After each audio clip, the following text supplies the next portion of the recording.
Депонија од технички отпад во Министерството за култура. Делови од стари столови, бироа, компјутери и кутии, фрлени на дното од страничните скали веднаш под кабинетот на новиот министер Хисни Исмаили, се гледаат на оваа фотографија што се шири на Facebook.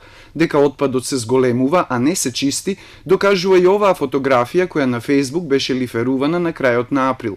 Негрижата за работниот простор во државна институција, културните работници и уметници оценуваат како срамна и како култура полна ѓубре и во буквална смисла.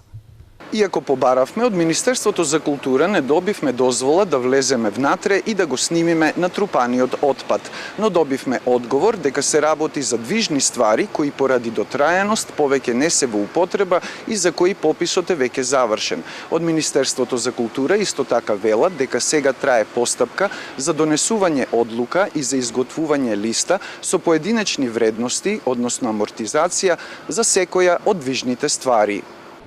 По завршување на постапката ќе се пристапи кон објавување тендер за избор на правно лице кое врши дејности или поседува дозвола за собирање или транспорт на отпад, пошто ќе се пристапи кон негова дислокација, дополнуваат од ресорот култура.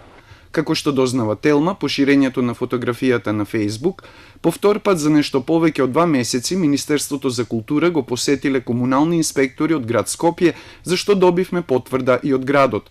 Оттаму велат дека инспекторите изготвиле решение за чистење на посочената локација од страна на Министерството за култура, а доколку Министерството не постапи по однос на решението во рок од 7 дена, ќе следува соодветна казна.